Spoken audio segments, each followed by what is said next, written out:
No pédophile human traffic and potential murder. Par contre, là, ils inventent. Hein. Puis Didi, à aucun moment dans son affaire, il y a un délire où il connaît un trafic de pédophiles. Jamais de la vie. Dire, je veux bien qu'on va attraper son col, mais il faut pas non plus changer les faits.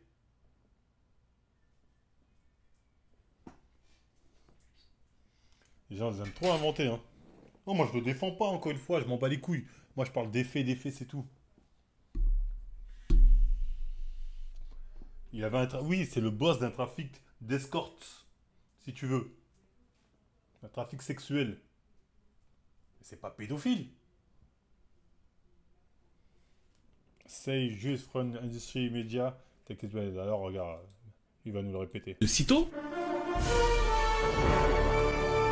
elle est la dernière à lui porter plainte pour agression sexuelle et violence. Down décrit un environnement de travail toxique où très souvent Didi entre dans sa loge alors qu'il n'est pas invité, alors qu'elle est quasiment nue, semi-nue, il lui impose la façon de s'habiller, il lui tape les fesses, il vient, il touche son corps pendant que le styliste lui met les vêtements en disant oui, la robe doit s'arrêter là ou là, c'est-à-dire qu'il contrôle tout, il lui demande de répéter en sous-vêtements et quand elle refuse, elle est coupée de certaines chansons ou alors de certaines performances. C'est extrêmement frustrant, mais paradoxalement, le gros de la plainte Oui, tu peux, Caïs, mais ce sera après ça.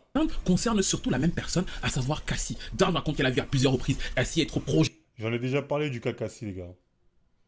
Cassie, j'ai les yeux secs. Vous comprenez quand je dis yeux secs? J'ai les yeux secs. Vous pouvez chialer et dire Marvel, t'as pas honte. Cassie, j'ai les yeux secs.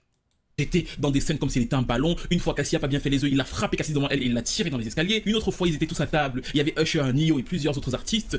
Cassie a dit un truc qui a déplu à Didi et il lui a envoyé un coup de poing brutal dans le ventre et personne n'a rien dit. Elle relate ça dans la plainte et c'est ça qui fait en sorte que le téléphone de Didi a... T'as pas honte? Ironique, elle a choisi l'argent au lieu de mettre un mec en prison. Elle a fait sciemment le choix de je veux ton bif au lieu de le faire couler. Elle a sciemment ça. Comment tu veux que j'ai pas les yeux secs? T'es avec le diable et t'acceptes de pactiser avec le diable. Frérot, elle-même elle a décidé d'avoir les yeux secs. C'est pas moi que je vais faire différent.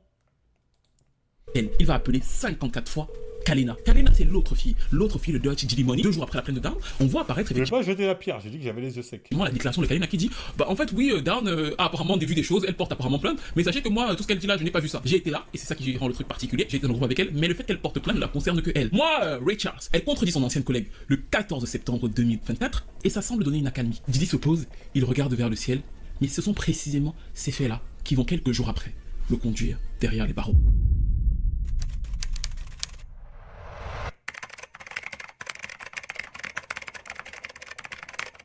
Normalement, si vous tombez sur cette vidéo, et c'est la énième vidéo sur Didi, je dois vous avouer que même moi j'en ai marre, j'ai longtemps même hésité à la faire parce que j'hésitais même peut-être à vous faire une vidéo sur 112 et qu'on passe à autre chose. Mais si vous regardez cette vidéo, vous savez que désormais, Didi est, à l'heure où je vous parle, un prisonnier fédéral américain. Il a un numéro d'inmate, et peut-être pour ceux qui aiment la blague, oui, il est à New York, donc il est peut-être pas très loin de R. Kelly.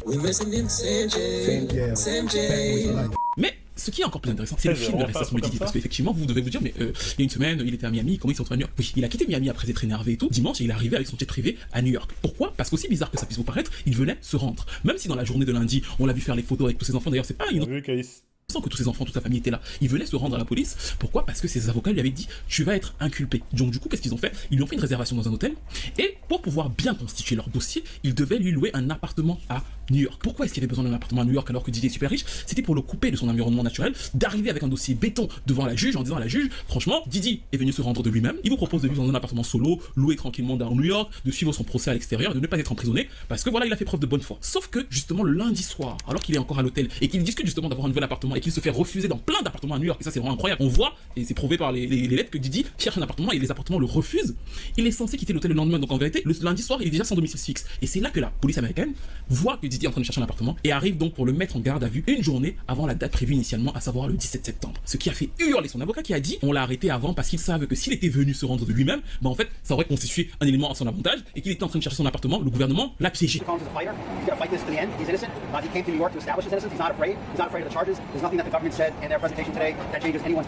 Sauf qu'en fait, Didi n'a pas été piégé, vous avez tous vu la déclaration du procureur. Et c'était ambigu parce que c'est à New York. New York qui, quelques mois avant, a remis la clé de la ville à Didi en disant que Didi était des plus grandes icônes de l'histoire de la musique noire et de l'histoire des Afro-Américains tout court. Le fait de venir quelques mois après... La violence contre les femmes ne compte pas quand elle est blanche, ce que Cassie n'est pas. C'est toi frérot, tu dérapes salement. Le mec qui a dit ça, il dérape de ouf. Hein. l'a incarcéré était très gênant pour le procureur. Pour ceux qui ont vu son allocution, il était assez gêné et il a d'ailleurs fait remarquer en disant qu'effectivement, on lui a donné les clés de la vie il y a quelques mois et maintenant, on vient vous dire qu'en vérité, ça fait quasiment, parce que justement, eux, ils reprennent les faits depuis 2009, ça fait quasiment depuis 2009 que ce gars est violent et donc du coup a 3 chefs d'accusation précis. Racket et conspiration, trafic sexuel par force, fraude ou coercition. Ça veut dire quoi, trafic sexuel par force? Il y a l'emprise dedans, par emprise de son argent. C'est ça la force. Hein. Encore par force, c'était forcément, il y avait un gun sur ma tante ou une menace, c'était en gros, ouais, mais si tu fais pas ça, je te donne plus de bif. Donc oui, ça peut être un genre de chantage, mais je veux dire, s'il a donné le choix à la personne et que la personne avait le choix de dire non. Bon, c'est un autre débat, on va me dire. Mais bon, j'espère qu'ils vont creuser la question, ça m'intéresse.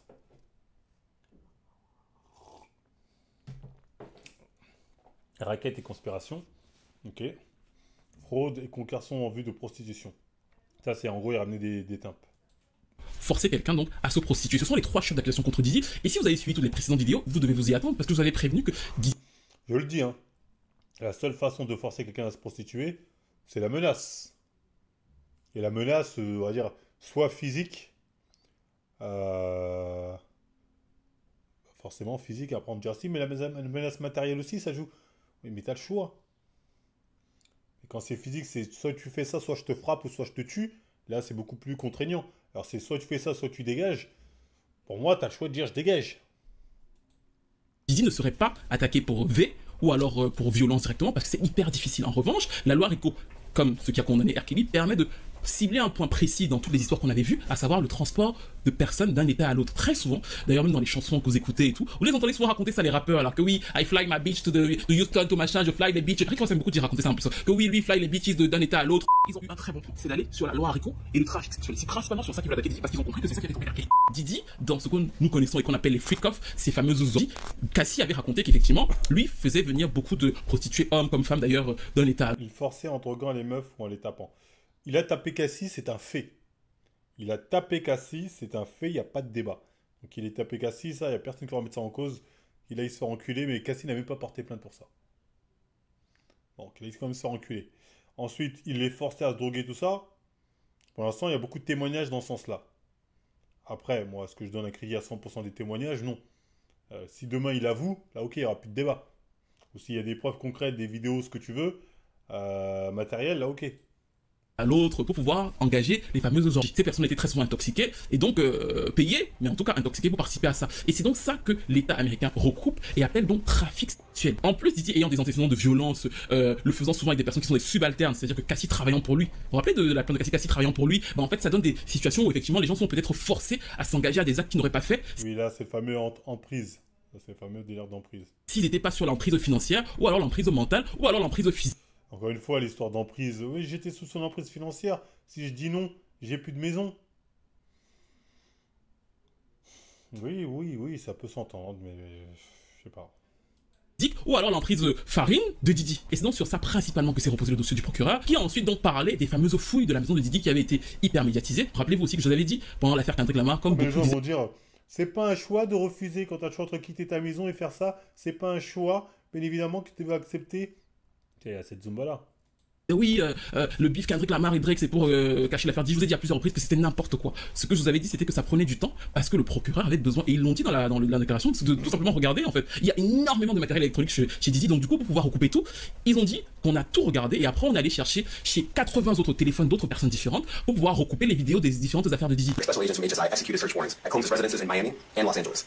They also executed a warrant for Combs' electronic devices. During those searches, agents seized evidence of the crimes charged in this indictment. They seized firearms and ammunition, including 3 defaced AR-15s and a large-capacity drum magazine. They also seized evidence of the freak-offs, electronic devices that contain images and videos of the freak-offs with multiple victims. L'ayant fait, il a donc restitué qu'effectivement, ils ont trouvé... C'est quoi ça, freak-off? Justement, les FBI, il y a des vidéos comme preuve. Comme les FBI qui avaient les fameuses vidéos de Michael Jackson avec des gosses qu'on n'a jamais vues. On n'a jamais vu, qui sont jamais sortis en procès. On a les photos, les vidéos de Michael nu avec des gosses. On les a jamais vus, on ne sont jamais vus en procès. Donc il y a une différence entre ce qu'ils disent avoir et ce qu'ils ont réellement. Plusieurs armes illégales chez Didi, de la farine, toutes sortes de farine en grande quantité pour faire des crêpes, des pâtes, des gâteaux, voilà. Et surtout, la nouvelle qui a choqué énormément de gens, 1000 bouteilles de Baby Johnson, à savoir l'huile pour bébé, qui ne sert pas véritablement à s'occuper des bébés. Siggy là en parle beaucoup mieux que moi. J'ai même pris du Baby Johnson pour que ça glisse bien. Et franchement, cette chanson, c'est trop un classique. D'ailleurs, il faut qu'on aille tous voir Cindy là au Zénith en fait, parce que j'étais le voir là à l'Olympia, et ça, ce n'est pas une promo quoi que ce soit. Moi, j'ai kiffé le concert à l'Olympia, mais je veux surtout qu'on ait deux Zéniths. Je veux qu'il y ait un premier Zénith où vous allez chanter les hits là, et un deuxième Zénith où on va chanter nous les chansons de l'album. Donc prenez vos places en fait. Et effectivement, c'est dans le préparatif qu'on en parle mieux, parce que j'ai vu certaines personnes dire que oui, l'huile de bébé, c'était parce qu'il y avait le trafic d'enfants. Non, pas du tout. C'est du lubrifiant. Et je suis d'accord avec vous, c'est en trop grande quantité pour que ce soit logique. Je me suis demandé, mais en fait, ça veut. Déjà, n'oublie pas que c'est pas un random qui pouvait dénoncer, il est très dangereux. Moi, je parle pas de dénoncer, je parle de dire garde tes trucs et je me casse. Après, si demain on entend, moi je lui dis non, je veux pas le faire, il me forçait, il me menaçait pour que je le fasse, là ok, là, il n'y a plus de débat. Vraiment dire qu'en fait lui il ne voulait pas que même il n'y ait pas un temps de latence, c'est-à-dire que ça doit toujours glisser. Vous êtes sur une autre galaxie. 1000 bouteilles, non mais c'est incroyable, il peut lubrifier toute une nation avec ça. Je l'imagine, tu n'as même pas encore commencé et tout, il est en train de rajouter, let's go, this is bad boy for life. Non, c'est trop, c'est du gaspillage là, c'est du gaspillage. En sortant d'ici, personne me doit m'aimer. J'ai même pris du baby Johnson pour que ça glisse bien. Ce sont des faits graves qui peuvent aller de 15 ans de prison à la prison à vie. Bien évidemment, Diddy se dit innocent et vous avez dû voir que l'avocat a une cible précise. La cible, c'est encore une fois la même. Cassie. He didn't do these things. This was a 10-year relationship. There's no coercion, there's no crime. There's basically just, someone who bought a civil case and now is finding themselves a witness in a criminal case. Pour avoir lu la plainte, c'est pas pour lui donner raison, mais effectivement, la plainte, pour ceux qui ont vu la première vidéo sur Cassie, la toute première, globalement, pour le moment, en tout cas, franchement, selon les éléments qu'ils ont apportés, c'est 80% ce que Cassie a dit. Lil Rod et tout ça là, franchement, je vous ai déjà dit dès le départ que je ne croyais pas en Lil Rod, là, ces éléments ne sont pas du tout là. Ce qui est dans cette plainte, c'est principalement ce que Cassie a vécu, même si elle n'est pas citée d'ailleurs. Les principaux faits qui reviennent, c'est les freak-offs de Cassie, les prostituées qu'ils ont engagées, les violences subies ou relatées par Cassie, parce qu'on parle de violences dans des relations romantiques, c'est-à-dire qu'ils ont repris beaucoup d'éléments qu'elle a dit, mais comme elle a un accord financier avec Diddy, elle n'est pas directement citée. La scène de l'ascenseur aussi est citée, mais jamais Cassie n'est citée. C'est pour ça que tout commence à partir de 2009, c'est-à-dire qu'à partir de sa relation selon moi avec Cassie, et que ça se relate tout au long en fait. Ici, par exemple, un événement de 2012 à Manhattan, Diddy aurait payé 46 000 $ pour recouvrir un hôtel penthouse qu'il avait loué après une soirée freak-off tellement tout était détruit. Autre moment allant dans le même sens, il parle du 22 décembre 2011. Diddy et un co-conspirateur qui n'est pas cité se serait introduit chez quelqu'un avec une arme pour pouvoir kidnapper une autre personne et cette personne-là est citée en tant que l'individu -1. Plus loin encore dans la plainte, ils disent que 2 semaines plus tard, Diddy et d'autres personnes se sont introduits chez cette personne-là, toujours l'individu -1, et ont lancé un cocktail Molotov qui a fait exploser sa voiture. Maintenant, vu que vous suivez très bien l'affaire... Attends, mais Diddy millionnaire, il va se faire chier à aller braquer les gens, à jeter des cocktails Molotov dans des voitures, vraiment? Ils sont tellement cons que ça pourrait être possible. Ils sont tellement cons que pourquoi pas. Mais ça me paraît fort de café. Depuis le début, qui est l'individu -1? La personne a d'ailleurs reconnu que ça s'était passé. Qui t'a dit? Alors, entendons-nous bien, ça ne veut pas dire que Diddy n'a fait que ça dans sa vie, ça ne veut pas dire que tout ce qui est dit autour de Diddy est faux, mais ça veut dire que l'angle d'accusation est principalement centré sur elle, parce que je pense que c'est elle qui a les accusations les plus crédibles. Même quand j'ai lu la plainte de Dan Richard, franchement j'ai été frappé par certains éléments qu'elle a racontés, le fait que Diddy ne l'ait pas fait dormir pendant 48 heures pour répéter une fois, le fait que Diddy l'ait enfermé dans une voiture pendant 20 minutes alors qu'il était censé sortir pour une prestation. C'est-à-dire qu'il y a des éléments graves qu'elle raconte, mais je trouve que quand on lit la plainte, et j'ai d'ailleurs vu un commentaire, je crois que c'était sur Thread qui disait ça. Quelqu'un a dit sur Thread, mais Dan Richard veut être payé pour ce que Cassie a subi et c'est sans lui manquer de respect à elle. Mais quand on lit la plainte, la personne qui a le plus souffert dans le truc, c'est vraiment Cassie. Parce que je me dis, elle voit vraiment comment on gifle Cassie, on tape Cassie, Cassie est comme un ballon là. N'importe quelle soirée, tu vois les cheveux de Cassie qui sont déjà tirés. Ah, j'ai vu ça, j'ai vu comment. Je me suis dit, ok, elle a été exposée à des tous parce que du coup, il l'a souvent invité à des tous, mais elle n'a pas participé. Elle a juste vu comment ça se passait après, elle est rentrée chez elle. Mais la personne qui est dans les tous, c'est Cassie. Vous voyez ce que je veux dire? C'est-à-dire que quand elle raconte le truc. Elle était là, elle a tout vu pendant des années, elle a rien dit. Après, je peux la comprendre, hein. Elle se dit Cassie dit rien, donc moi je vais rien dire. Et là, aujourd'hui, elle dit ce qu'elle a vu. La personne qui ressort le plus dans sa plainte, en termes de souffrance, c'est toujours Cassie. Donc je peux comprendre que l'État américain, pour le moment en tout cas, ait pris le maximum d'éléments autour d'elle et qui vont essayer d'avoir maintenant des coercitions, d'avoir les témoins, les prostituées qui venaient, les personnes qui auraient pu enregistrer, les personnes qui veulent peut-être témoigner si elle ne veut pas témoigner, les employés qui l'ont peut-être vu souffrir. Ça, je pense que c'est comme ça que ça se passait en fait. Essayer de recouper autour de ça, trouver les vidéos des freak-offs, trouver peut-être des personnes qui ont été droguées, les personnes qui ont été ensevelies. Et c'est là où DJ est piégé, parce qu'encore une fois, si elle avait payé Cassie, parce que rappelez-vous que Cassie à la base n'est pas venue publiquement. Cassie allait le voir en privé, elle lui a dit.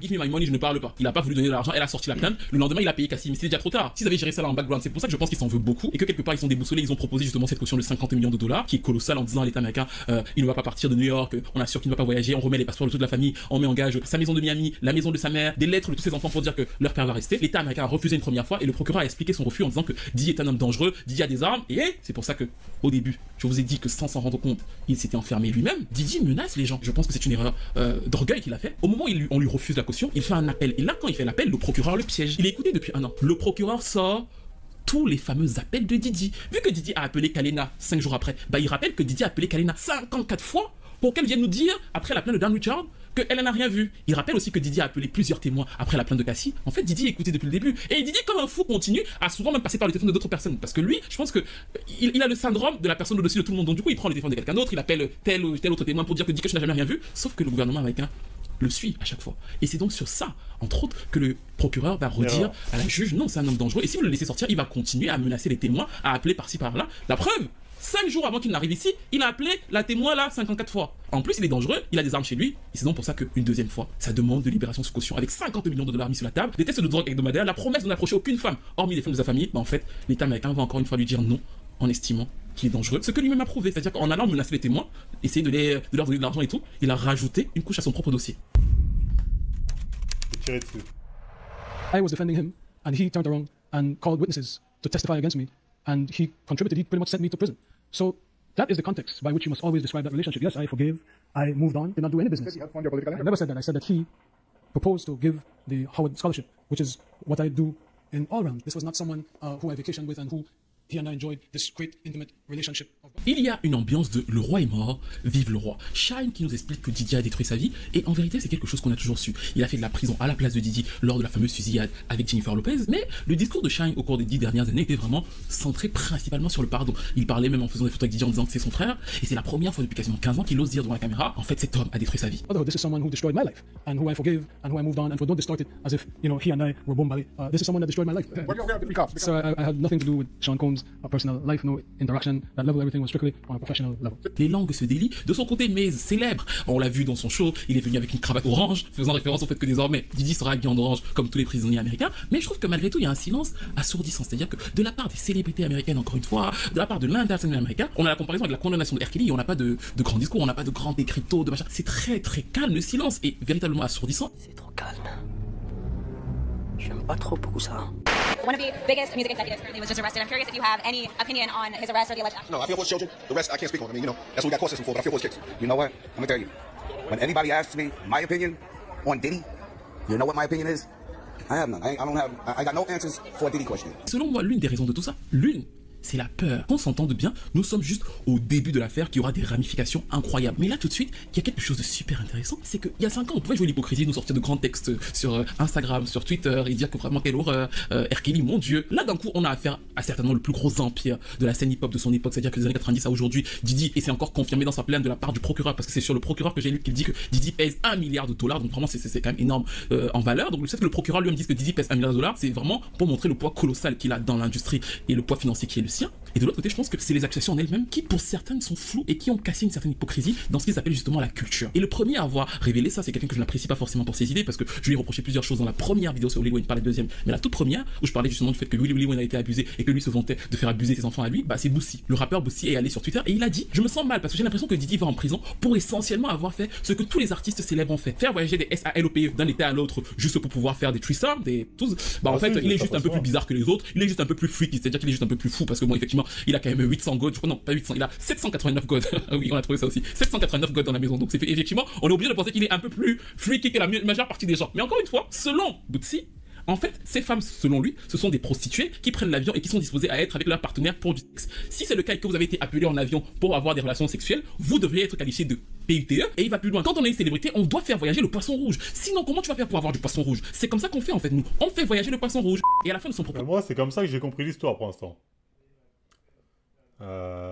C'est un peu comme ça que j'ai compris l'histoire. Il dit que oui, la vidéo de Cassie de Didi l'a énervé, mais que basiquement... Être pervers sexuel, c'est pas un crime. Être bisexuel non plus. On les charge. Ce qui est reproché à Didi, et c'est là que ça devient super intéressant, est ce que quasiment toute l'industrie fait. Plus loin, Faison est venu et il a dit exactement la même chose. Il a dit: oui, mais depuis quand on arrête les gens pour faire ce que nous tous on fait, en vrai. The Cassie thing, I understand. I think you should definitely lock this nigga up. Put hands on the young lady. But I don't understand the other shit. Can y'all help me? When has being nasty been a federal crime? And I'm glad they told me. I didn't know there was a limit on baby oil. I'm getting a few, you know, because we can ask you, but you know. Après, on a eu l'ancienne garde du corps de Didi qui tape sur lui très fort depuis quasiment 2 ans, qui a fait une interview après l'arrestation et qui a rappelé que oui, Didi est ce qu'il est, mais il faut pas oublier que Didi n'est que le produit de l'industrie musicale et que tout ce qu'il fait, tout son comportement, lui a été appris par Andre Harrell et Clive Davis qui l'ont managé pour qu'il soit cette personne-là. He may belong in jail, bro. And that's not my doing. That's not Cassie doing. That's his doing and his learned behavior from the people that mentored him. You gotta realize, man, he learned from Andre Harrell. He learned from Russell Simmons. He learned from Clive Davis. You understand? When those people are telling you that they were heavy into the drugs. They was heavy into beating women and doing things at that age, at that crazy stage. That's going to make him think that he can get away with the same thing that they was getting away with back then. Et là, moi, je trouve qu'ils tiennent un bon bout. C'est-à-dire que Diddy, faisant ses freak-off, a transmis ses freak-off à d'autres rappeurs. Je dis, Future et Drake aussi sont connus pour organiser des freak-off. The fact that like these guys, if you know anything about like some of the underlings of like some of the industry parties, and I don't even go out, I know some of the stuff. These guys basically go to Miami, set up shop, have 59 private parties where they invite 400 girls, and it's like 50 of them and their guys, and they fuck all girls. You know what I mean? It's almost like the OVO FBT freak off, right? You know what I'm saying? Et c'est dans tout un écosystème où le fait de le faire dans la zone hip-hop, le fait d'avoir plein de meufs par-ci par-là, ça renforce ce côté de masculin, l'homme alpha. Donc du coup, c'est implicitement, comme dans les clips d'ailleurs, encouragé. Et c'est sur quoi je veux revenir, c'est pas les pratiques sexuelles des gens, parce qu'on a le droit de faire exactement ce qu'on veut dans son intimité, avec justement le mot-clé, le consentement. C'est là que j'ai trouvé, en lisant tout ce que j'ai lu, que le schéma est extrêmement vicieux, parce que par exemple, prenons le cas cette semaine, pas la semaine dernière, pas la semaine d'avant, de Travis Scott, qui a publié sur ses réseaux qu'il avait pris 20 femmes, je crois, au Brésil, pour passer la nuit avec. C'est-à-dire qu'il nous a montré qu'il a 20 femmes là ce soir, pour faire ce qu'on pourrait appeler donc du coup son freak-off à lui. En soi, why not? J'ai vu plein de gens dire, ouais, un vrai homme, blablabla. Il y a toujours ce côté encourageant, parce que c'est la représentation de l'homme alpha. Maintenant, si vous et moi, on va un peu plus loin, on peut se dire qu'un homme seul face à 20 femmes, je sais que certains là dans les commentaires vont nous dire, non, Stevie, tu nous sous-estimes, nous on peut même prendre 70 en même temps, mais je pense qu'un homme seul face à 20 femmes, dans une pièce, est obligé, selon moi en tout cas, de prendre des substances. Ce qui va se passer, c'est que les femmes aussi qui vont arriver vont prendre des substances parce qu'effectivement, c'est l'ambiance. C'est l'ambiance, c'est la fête. Ah oui, ils ont oui, mais il y avait du GHB, il y avait de je sais pas qui, je vais dire. C'est comme ils ont fait à Branco. Oh, il a pris de la lamaline avec la meuf. Il a deux, mais les deux en ont pris. C'est pas Branco qu'on a pris et qui a fait goûter ça à la meuf pour qu'elle dort. Non, c'est les deux, c'était en mode délire. Vas-y, on prend un peu de lamaline, nanani, nana. Après, ils ont dit, Branco, il a fait prendre de la lamaline. C'est des tarés. C'est le mood et tout, et voilà. Et que, parce que vous allez prendre des substances, la nuit sera peut-être plus longue et que toi tu vas plus assurer et que voilà, tout le monde sera dans les vapes et tout ce genre de choses. Et maintenant, imaginons que cette soirée-là de Travis Scott de cette semaine se soit bien passée. Pour le coup, toutes les femmes étaient satisfaites, tout le monde a été payé, il rentre chez lui. Mais imaginons maintenant que Travis Scott a fait cette soirée-là hier, il en a fait 100 dans l'année. S'il en a fait 100 dans l'année, ça veut dire qu'il a donc rencontré, soyons clairs, 2000 femmes. Et le problème pour moi est de savoir comment est-ce que, même si à la base, tu les as prises en étant des prostituées, écoutez bien ce que je veux dire, tu peux t'assurer que 20 000 femmes, dans une année par exemple, soient toutes consentantes à tout ce que tu peux leur faire dans une soirée, même si elles sont venues à la base pour ça. Elles sont peut-être pas toutes des femmes qui se droguent à la base, elles vont peut-être le faire parce que tu es là, elles vont peut-être le faire parce que tu vas leur proposer de l'argent. Il y a plein de situations qui vont faire en sorte qu'elles vont peut-être faire quelque chose qu'elles ne voulaient pas faire. C'est pour ça que je l'aime bien lui, même si des fois il prend parti, je l'aime bien parce qu'il fait preuve de nuance. Ce que les gens ne le font pas. À la base, en plus les drogues, là, les fameuses drogues, et là on parle des drogues de Diddy, il y a de la kétamine, du GHB qui est la drogue de l'heure, ils expliquent que Diddy en met suffisamment pour que tu ne tombes pas dans les pommes, mais suffisamment pour que tu sois sûrement excité pour continuer les soirées de plus en plus longuement. C'est expliqué dans la plainte de comment Diddy se sert de toutes les drogues qu'il a. Mais en fait c'est des drogues qui selon le procureur vont te pousser à faire des choses que tu n'as pas forcément envie de faire, à aller encore plus loin dans les rapports sexuels, à essayer encore plus de choses. C'est décrit dans le procureur, donc ça peut être extrêmement dangereux pour ta santé mentale, et en plus ça crée une addiction, donc du coup tu vas revenir chez Diddy parce que ce que tu as ressenti la première fois, bah tu vas le ressentir une autre fois, et tout ce schéma là, Diddy ne le prend pas en compte. Diddy ne le prend pas en compte, pourquoi? Parce que Diddy, comme d'autres, Travis Scott et plusieurs de ses rappeurs, à la fin de la soirée, bah en fait ils ont ce qui est en tout cas décrit dans l'affaire de Diddy, ils ont des espèces de fluides qu'on te donne qui vont faire en sorte que tu récupères très vite après avoir passé plusieurs soirées de farine, et pour eux c'est bouclé. Mais dans ce schéma là, la notion de consentement, si vous comprenez ce que je veux dire, est quand même extrêmement floue. Parce que si je suis consentant ou consentante, parce que chez Diddy par exemple, il y a des prostituées masculines comme des prostituées féminines, et on dit justement qu'il y a des vidéos avec des prostituées masculines torturées ou alors où on leur fait des trucs de dédinguerie, mais selon les gars là, ils vous disent bah en fait ils sont venus pour ça. Sauf que justement, s'ils sont venus pour coucher avec toi, est-ce qu'ils sont venus pour prendre de la drogue? Est-ce qu'ils sont venus pour essayer plein de choses? Est-ce que tout ce schéma que Diddy promet et qu'on connaît tous en fait, parce que c'est ça encore le plus ouf. Personne qui regarde cette vidéo n'ignore les soirées de Diddy. C'est bon, on a tous entendu parler des soirées de Diddy, elles sont légendaires dans la zone urbaine et même dans l'industrie musicale en général. Alcohol, right, not just one alcohol, right, just plural, right. And ladies, you need the booze, you need some water. For watering plants, no, I don't know if guys have noticed this, like, a lot of ladies drink water at parties, right. You know, so if you don't have what they need, they're gonna leave. Right. Gotta keep them there. Right. You need locks on the doors. It's sounding kind of dangerous now. It's a little kinky, but yeah, Rock, but just right. Check it out, you need a lot of heat. Heat, you mean physically the place has to be hot. You don't have no air conditioning. No air conditioning. Why's that? Heat affects the alcohol, and it also affects like, everybody gets a little bit more comfortable and builds up a nice little sweat. It just sounds disgusting. Depends on the way you look at it. That's, things start getting kind of sexy. Is that what you're saying? Partout ça passe, on part tous les soirées de Diddy qui sont extraordinaires parce que tout le monde danse et tout, et on sait qu'à partir d'une certaine heure, ça se transforme en, voilà, en olé olé. Et je rappelle encore les vidéos avec Chris Brown et les immenses lits, il y a des lits de 10 000 mètres carrés dans ses propriétés. D'ailleurs, DaBaby a essayé de mettre plus ou moins Jay-Z et Beyoncé dans la sauce parce qu'il a dit que oui, j'étais à une soirée de Diddy et à la fin tout le monde est parti, on est resté une quinzaine de personnes, il y avait Jay-Z et Beyoncé et l'ambiance s'est amusée. Ce qui a été démenti par d'autres personnes qui étaient à la soirée en disant que non, Jay-Z et Beyoncé sont partis avant que l'ambiance se stabilise ensuite. Mais ce que je veux dire, c'est que tout le monde dans l'industrie ne découvre pas les fameuses soirées de Diddy et Diddy ne fait pas venir toutes ces personnes-là et tous ces lubrifiants-là uniquement pour lui. S'il en prend autant, c'est parce qu'il y a beaucoup de consommateurs et d'invités. Soirée chez qui tout le monde voulait y aller et tout le monde est allé d'ailleurs. In LA, this was the beginning of Il ne 2020. faut pas s'étonner que beaucoup de femmes avec du recul se disent il y a un billet à prendre, ah il y a des plaintes des millions de dollars, je pense que ce jour-là il m'a fait prendre un truc que je voulais pas, moi à la base c'était juste pour ça. Je dis les témoignages, je dis pas, peut-être c'est vraiment arrivé, il avait des meufs, j'en sais rien. Je dis les témoignages, il faut prendre ça avec des pincettes. Parce que là on parle de prostituées qui sont vénales, elles sont vénales, hein, si on ne ferait pas ce métier-là, qui pourraient très bien mentir pour espérer prendre un billet. Et j'en jette même pas la pierre. J'en jette même pas la pierre. Enfin, si, j'en jette la pierre parce que c'est des mythos. Mais faut pas être dans le déni. You know what I mean? Diddy had put everybody else out the crib. Like the influx of people he Ça finit en planté groupé, en plein de groupés. Exactement, et ça finit en plein de groupés. put him out. But he had took a liking to me in particular around the time, man. It was really, you know what I mean? Like putting his arm around me. Right. So he had put Et le majority of people procureur, out. faut savoir que le procureur, lui, il en a rien à foutre. Tout ce qu'il veut, c'est faire condamner le mec qui l'a poursuivi. Donc, s'il peut prendre d'autres témoignages, il go. But he allowed me to stay in there. Me and, you know, maybe about 15 others. You know, Jay-Z and Beyonce being. Ce que je veux dire, c'est que bien évidemment, la culture. Moi, soirée de Didi, j'aurais pu y aller. Hein. Demain, on va avant cette sauce. Didi, ouais, une soirée, Miami, tu vas venir, Marvel, je t'invite. J'arrive tout de suite, frérot. Tu payes mon billet, j'arrive tout de suite. Bon, après, quand je vois que ça commence à quel entre mecs, là, je vais me barrer. Parce qu'il faut pas déconner. Mais sinon, je serais allé. afro-américaine n'a pas créé les partous et que les politiciens en font, les sportifs. Exactement, parce que les gens sont dans. Pour les gens, le nombre apporte une certaine crédibilité. Ce qui est faux. Hein. Mais pour les gens, le nombre, c'est forcément, ouais, mais ils vont pas tous mentir. Eh ben, si. D'avoir aidé son fils chrétien à étouffer une affaire de V. Bon, on verra tout ça. Voilà, et que chacun fait ce qu'il veut en vérité. Mais par contre, la manière dont c'est valorisé, mis en avant dans cet écosystème, dans les différents univers, bah en fait quand même une cible particulière dans l'ère dans laquelle nous sommes. Et si vous reprenez toutes mes vidéos depuis le début de l'année sur ce sujet-là, c'est le fil de ces vidéos-là. Parce que au début, je vous ai dit, bah si ce n'est pas un rapport de couleur de peau, pourquoi est-ce que plus d'artistes afro-américains que plus d'artistes blancs américains sont touchés? Mais moi, je pense que c'est l'écosystème culturel qui en fait les fait monter pour des codes qui sont vraiment basés sur cette espèce de vraiment mal alpha. Ils sont capables de tout faire. Bad boy for life. On n'a pas découvert Didi aujourd'hui. Je veux dire qu'on soit honnête, on n'a jamais su que Didi était à ce point fou, mais globalement on savait quand même que Didi c'était un taré. Dans le titre Last Night que j'ai écouté dès qu'il a été arrêté parce que. Bon, on savait pas que c'était un bisexuel. Mais bon, maintenant, je veux dire, on le sait. En tout cas, il y a beaucoup de mecs qui disent comme quoi il était dans ce délire. En tout cas, on savait pas qu'il était candole. Le candolisme, ça, je pense qu'on est plus ou moins d'accord pour ça. Son délire, c'était de voir sa meuf se faire démarrer.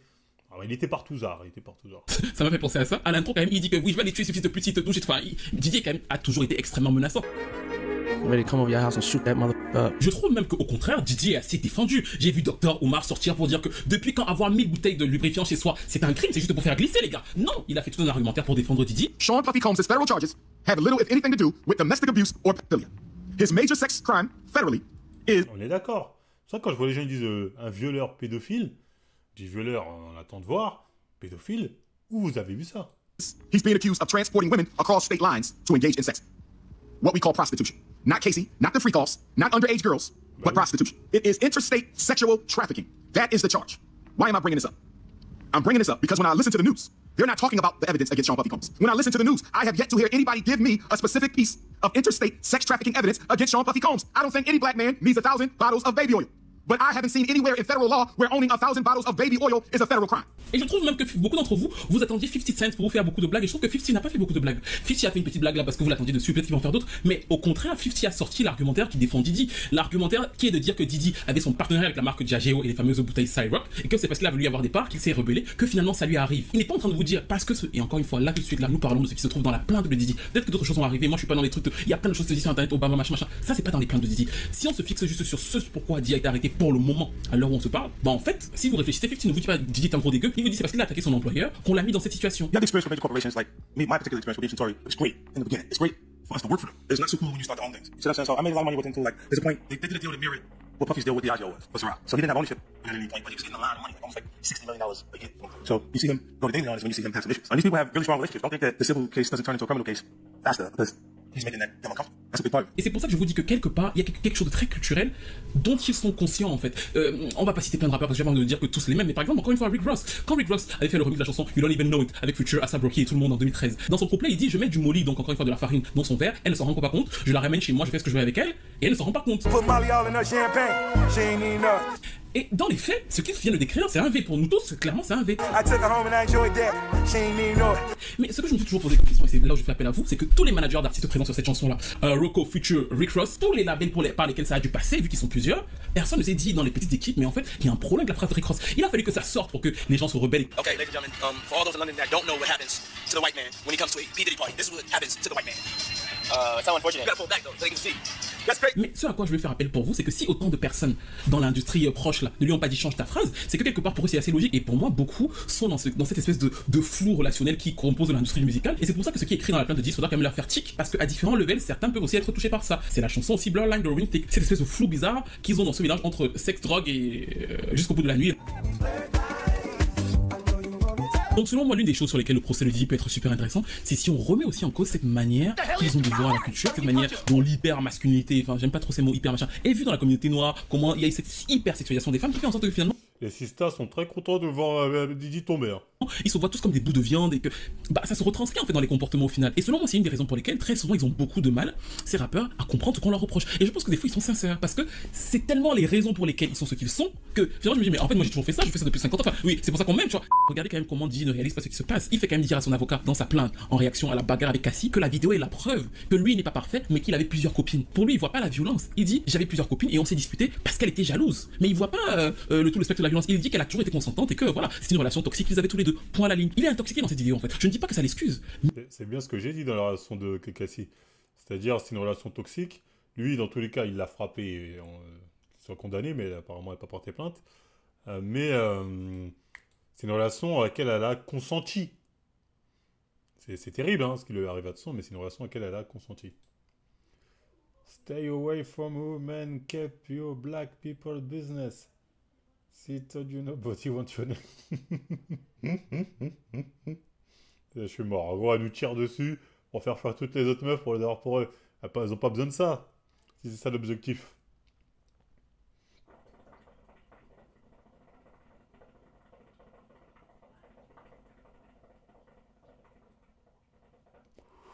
Je suis mort.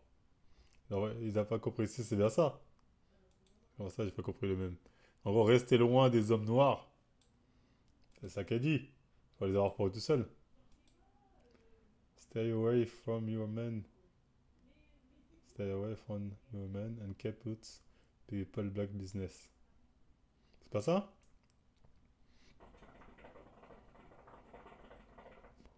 Sur question, on peut pas débattre, j'ai dit l'emprise c'est de la merde.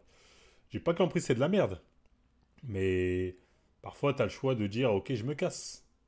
Et comme t'as envie de garder la villa, t'as envie de garder la vida loca, bah tu dis putain mais si je me casse j'ai plus ça donc tu restes. Donc c'est comme un choix. Tu as bien compris, t'inquiète. Ok.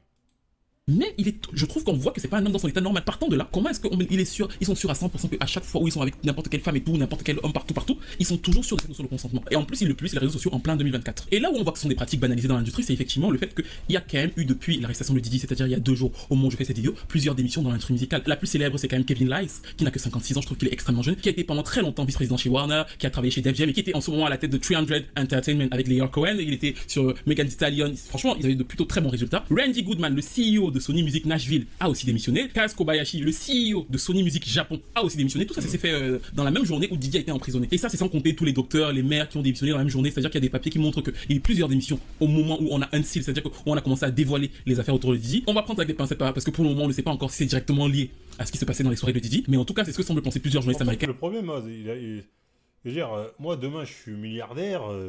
Effectivement, des soirées comme Didi, il n'y aura que ça. Je vais faire que ça. Et tu vas tout trouver. Tu vas tout trouver. Tu viendras chez moi, il y aura tout. Il y aura tout. Et tu veux dire, ils le font tous. Ils le font tous, c'est pas Didi.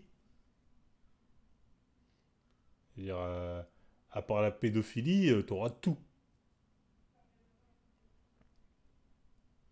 Swadine, le bateau. Bah oui, le bateau. Pourquoi tu crois que Dieu fait en sorte que certains soient pas riches? Stephen A. Smith pense que c'est d'ailleurs pour toucher tout ce monde-là, au-delà de Didi, qu'on lance cette opération, mais l'histoire ne fait que commencer.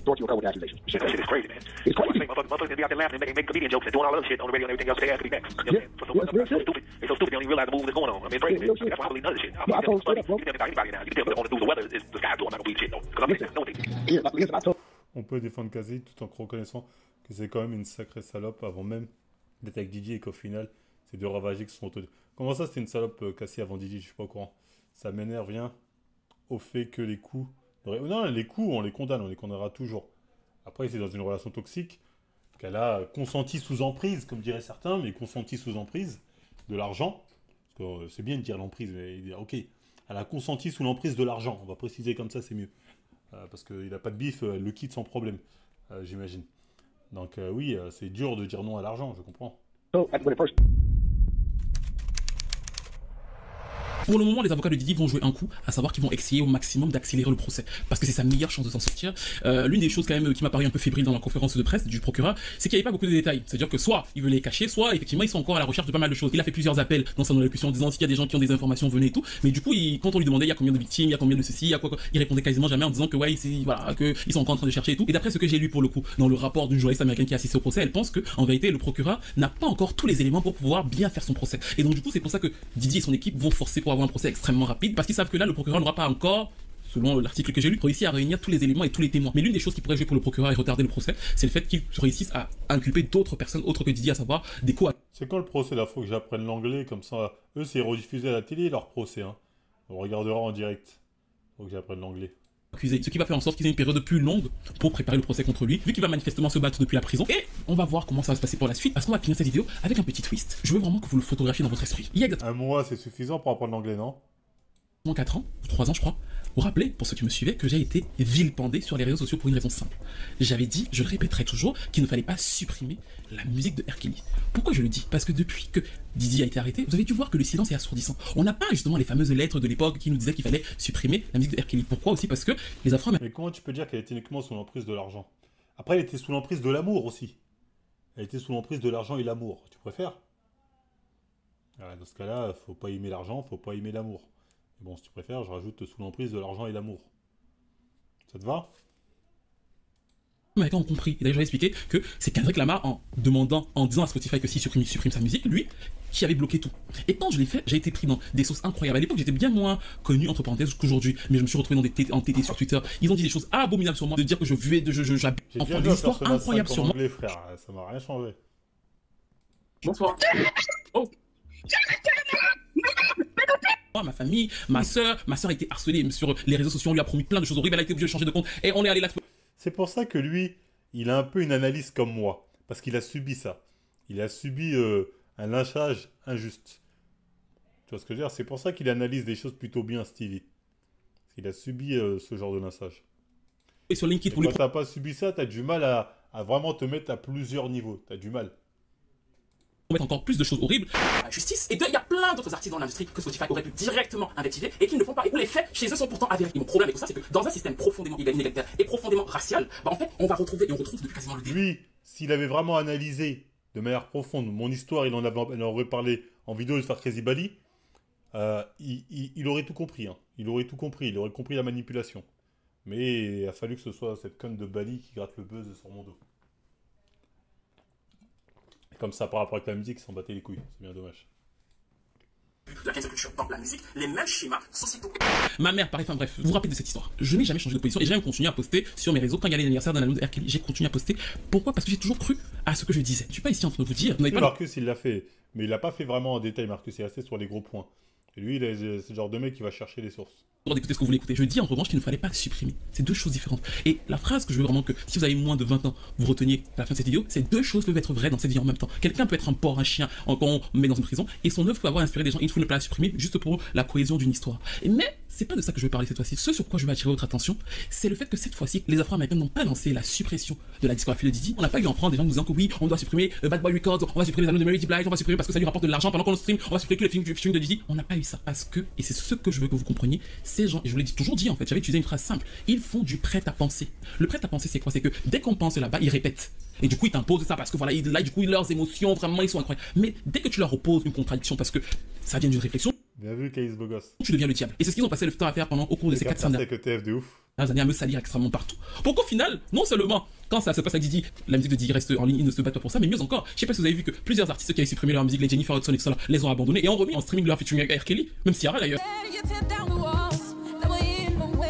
Deux choses peuvent être vraies en même temps, elles peuvent aussi être fausses. Mais en tout cas, en l'occurrence ici, oui, quelqu'un peut être un horrible criminel et avoir aussi fait danser les gens et on peut penser que quelqu'un doit aller en prison pour ce qu'il des crimes qu'il a commis sans penser qu'il faille supprimer tout ce qu'il a fait. Et c'est incroyablement bizarre d'ailleurs que ça sorte. Et je l'ai toujours dit dans le contexte afro-américain, que les Afro-Américains veulent le détruire alors qu'ils sont toujours en train de dire que c'est difficile d'y arriver. Si c'est difficile d'y arriver, ne détruisez pas. Gardez ce que vous avez fait et en fait, dites-vous qu'il faut repenser votre schéma pour que ça ne se reproduise pas. Oh, ce n'est jamais ce qu'ils veulent faire. Et les autres. Il faut boycotter l'art, c'est vraiment de la merde. On sait pas, oui, bah oui. Là, les suivre. Et c'est pour ça que je fais le lien avec ce que je vous ai dit dans cette vidéo. C'est-à-dire qu'ils sont toujours en train de vouloir détruire parce que c'est l'émotion, on détruit ce qu'on a fait et ne pas vouloir repenser le schéma. Donc c'est stupide vu que vous allez toujours refaire la même chose au final. D'ailleurs, à peine je fais cette vidéo qu'une femme accuse Chris Brown et Sage Gemini de V. Elle réagit à l'affaire Diddy et elle décrit des faits qui sont très similaires, vraiment, trait pour trait, à ceux dont on a parlé dans cette vidéo. C'est-à-dire qu'elle dit qu'elle était à une soirée, que sa copine était intoxiquée quand Chris a abusé d'elle, qu'elle a été forcée sous la contrainte de signer des papiers pour les discréditer. So many more men out there, just like Diddy. The thing is, I would be a hypocrite if I came on here and I was telling other women that they need to speak up if I'm unwilling to speak. Ouais, encore une fois. Bon, là, elle a pas fait le coup des larmes. Peut-être qu'elle l'a fait au bout de la vidéo. Mais c'est pareil. C'est oui, on était allé dans cette soirée, nanani. Tu sais, au bout d'un moment, il faut arrêter de faire les connes. T'as une super soirée de l'intel. Venez, il y aura sexe, drogue, alcool, ce que tu veux. Bon. Après, je sais pas, j'étais pas là. Peut-être qu'elle était bourrée, elle était pas consciente, mais qu'on a profité. Dans ce cas, il n'y a pas de débat, c'est un V. Peut-être c'est pas comme ça. Peut-être qu'un remix le fait. J'ai du mal à définir. Excusez-moi, les gars, on m'appelle.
Excusez-moi, les gars.